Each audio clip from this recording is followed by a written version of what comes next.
चौथी दुनिया के इंटरनेट टीवी में आप सबका स्वागत है। अन्ना हजारे की जनतंत्र यात्रा को लेकर अगर हमसे कोई पूछे कि सबसे मुतासिर करने वाली बात कौन सी थी, हम कहेंगे इसमें औरतों का शामिल होना। और साथ ही साथ ना सिर्फ हम उन स्कूलों का नाम लेना चाहेंगे, उन बच्चों का नाम लेना चाहेंगे, बल्कि उन स्कूल्स को, उन बच्चों को हम धन्यवाद भी करना चाहेंगे। हमने कई रैलियों में देखा कि छोटे छोटे बच्चे बड़े ही इंस्पायर होकर, बड़े ही प्रभाव में आकर बैठे हुए हैं और अन्ना हजारे को गौर से देख रहे हैं, उसको गौर से सुन रहे हैं। कैच देम यंग, ये तो हमने सुना था, लेकिन वाकई में अन्ना की इस मोमेंट ने छोटे छोटे जहनों को इस तरह से कैद कर लिया है कि उनके चेहरों पर वो संजीदगी दिख रही थी। धूप का कोई असर नहीं था, स्कूल का बैनर, यूनिफॉर्म पहने हुए, और बच्चे अन्ना हजारे को समझने की कोशिश कर रहे थे।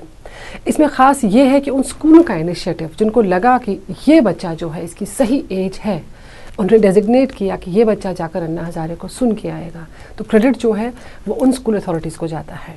क्रेडिट उन औरतों को जाता है जिन्हें लगा कि रेलेवेंस है इन स्पीचेस का, इस यात्रा का उनकी ज़िंदगी से, और वो सब कुछ छोड़ के आई और इत्मीनान से अन्ना को सुन रही हैं। अब हमारे वीडियोस में देखेंगे कि चेहरे बड़े गंभीर, बड़े संजीदा लग रहे हैं, यानी लोग वाकई में सुनने की और समझने की कोशिश कर रहे हैं। और क्या चाहिए? एक पेशेंट हियरिंग, एक पेशेंट ऑब्जर्वेशन। तभी यही तो चेंज के लिए ज़रूरी है। तभी तो इंसान अपने आप को टटोल सकता है, अपने मन के अंदर झांक के दे सकता है कि जो सामने वाला कह रहा है वो किस हद तक सही है। थॉट प्रोवोकिंग सारे ही सेशंस हैं और सबको सोचने पे मजबूर कर रहे हैं। ये और बात है कि पॉलिटिकल पार्टीज़ सामने नहीं आई, उनका कोई रिमार्क नहीं आया, कुछ भी नहीं, लेकिन कहीं ना कहीं वो भी ज़रूर डिस्टर्ब हो गए होंगे। कहीं ना कहीं वो भी शाम को कहीं ना कहीं सुन ही लेते होंगे कि आज अन्ना हजारे ने क्या कहा है। एक थ्रेट परसेप्शन है, शायद यही वजह है कि कोई भी शख्स सामने नहीं आ रहा है, ओपनली सपोर्ट नहीं कर रहा है, प्रेज नहीं कर रहा है।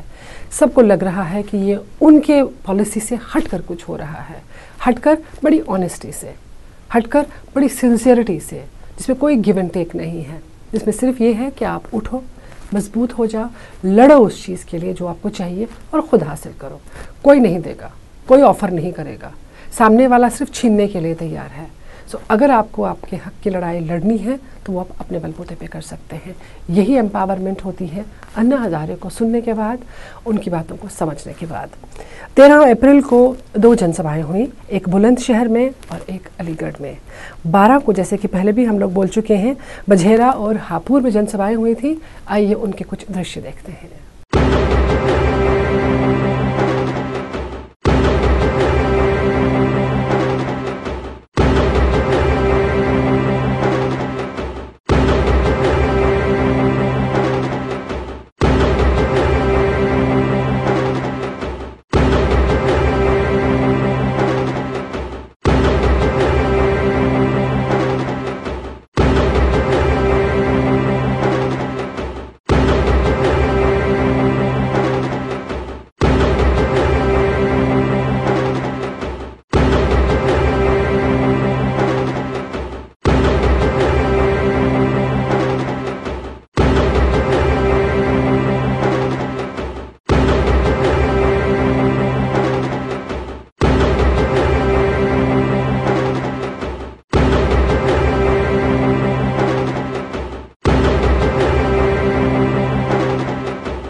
हम बात कर रहे हैं जनतंत्र यात्रा की, और हमें बहुत उम्मीद थी इस बात से कि ये हिंदुस्तान के हर घर तक पहुंचेगी ये खबर जब अखबारों में या टेलीविज़न पर ही दिखाया जाएगा।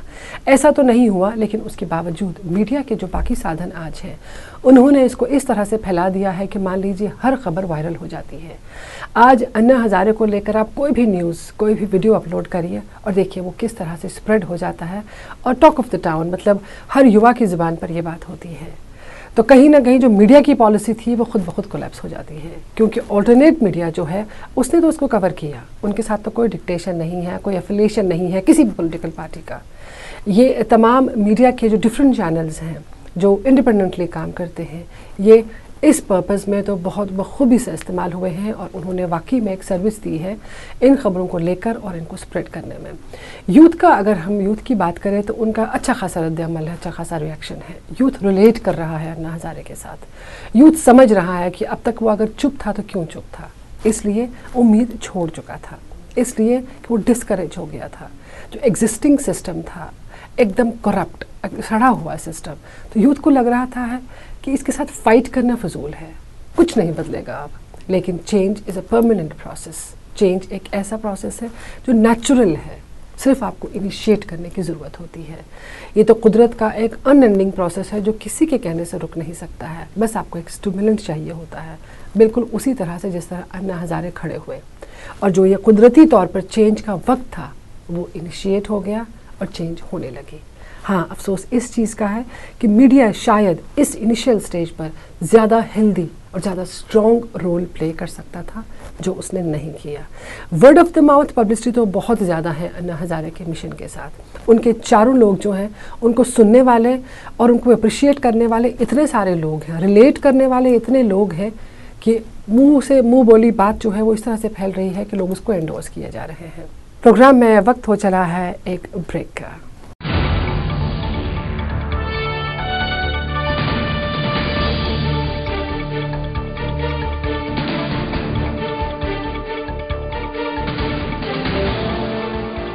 ब्रेक के बाद आप सबका स्वागत है और बात होगी 25 सूत्रीय कार्यक्रम की। 25 पॉइंट प्रोग्राम में बड़े ही दिलचस्प 2 पॉइंट हैं।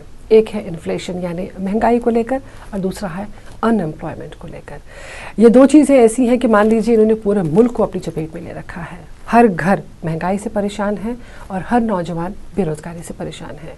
अब अन्ना का यहाँ पर तोड़ क्या है? अन्ना चाहते हैं कि एम्प्लॉयमेंट जो स्कीम्स हैं, पॉलिसीज़ हैं, उनको रिवैम्प किया जाए।